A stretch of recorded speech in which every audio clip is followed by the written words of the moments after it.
retour, pas en grâce, en forme simplement de Paul Pogba. C'était un des axes importants de ce stage-là, relancer Paul et voir le meilleur Paul, comme ça a été le cas ce soir. Je sais que c'est toujours compliqué l'histoire de l'équipe de France avec Pogba, mais quel joueur!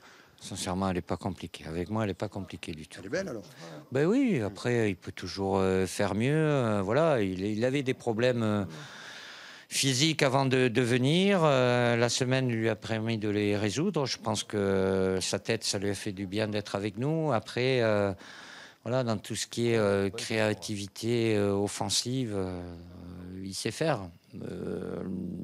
L'aspect défensif, c'est pas ce qu'il préfère, mais il rechigne pas non plus. Après, c'est vrai que dans un système à 3, évidemment, il a un peu plus de liberté. C'est ce qu'il préfère, mais je l'ai trouvé aussi très bon dans un milieu à 2. Donc voilà, après, à lui, j'espère qu'il aura une fin de saison meilleure avec son club. Il a eu les 6 premiers mois très bien, et là depuis 1 mois et demi, mais c'est surtout lié à des problèmes physiques qui ont sans doute amené après une situation un peu compliquée. Xavier, est-ce que vous nous entendez, Xavier Giraudon?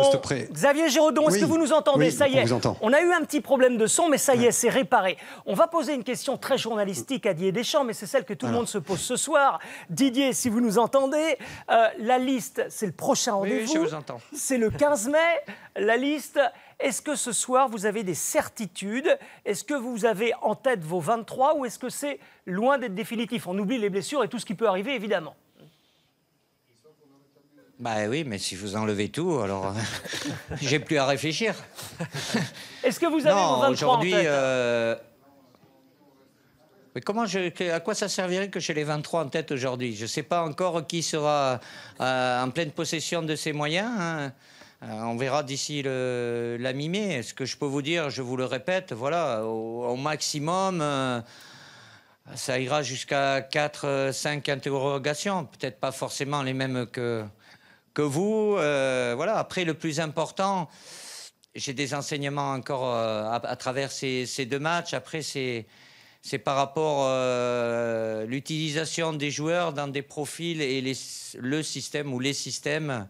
Voilà, c'est pas que la qualité individuelle. Si je prends un joueur et que c'est pour le prendre et qu'il peut pas évoluer à certaines positions, voilà, ça sera délicat. Mais je vais pas me casser la tête aujourd'hui. On va suivre ceux qui étaient là et d'autres qui n'étaient pas là aussi, comme on le fait. Et puis, il faudra choisir. Mais je suis convaincu d'une chose, c'est que voilà, il y en a qui ne seront pas. Je ne sais pas lesquels aujourd'hui, mais qui mériteraient d'y être.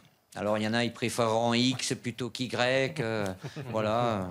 Par affinité, par origine, club où ils ont joué. Bon, il y a différents critères, quoi. Moi, je n'ai pas ces critères-là. Je fais par rapport à un collectif et ce que je pense faire où on sera le plus efficace, quoi. Dernière question d'un de vos anciens coéquipiers avec qui vous avez été champion d'Europe, c'est Jean-Philippe Durand. Bonsoir Didier, félicitations pour la victoire d'abord. J'ai une petite question justement par rapport à ces 23. Est-ce qu'au moment de faire la liste... Toi aussi, tu t'y mets?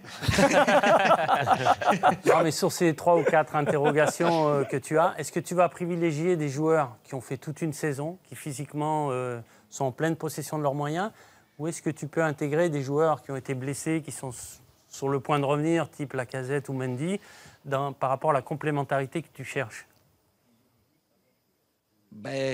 C'est difficile de te répondre. Après, si je te réponds pas, on va dire que je fais de la langue de bois, mais c'est pas... Tu le sais comme moi, quand un joueur a fait une saison... De prendre un joueur qui a peu joué cette année, est-ce que tu es prêt à prendre le risque pour avoir quelqu'un de différent dans ton groupe? Tu parles de Benjamin Mendy. Lui, c'est une grave blessure. Alexandre Lacazette, c'était en moi. Benjamin, je ne sais pas aujourd'hui. Je ne vais pas dire un non catégorique. Il s'est fixé ça comme un objectif. Il a repris l'entraînement collectif. Après, à voir comment il sera utilisé à Manchester City. Mais sur ces joueurs-là, comme ça avait été le cas sur Ousmane Dembélé, qui a eu une grave blessure aussi, voilà, j'ai mon médecin, mon préparateur physique qui se tiennent au courant avec les clubs, ce qu'ils font, l'évolution. Moi, j'échange aussi après avec les joueurs pour confirmer où ils en sont. C'est une interrogation aujourd'hui, mais je ne vais pas dire non catégorique. Un risque, je ne sais pas si c'est réellement un risque, ou j'estime qu'il sera prêt ou pas, mais ça dépendra du mois et demi qui reste avant que je prenne les décisions. Merci Didier Deschamps d'avoir été avec nous. Rendez-vous le 15 mai maintenant. On vous attend et puis ensuite, on verra le programme, ce qui attend les Bleus également. Merci. Bonne liste à vous. Hein. Merci.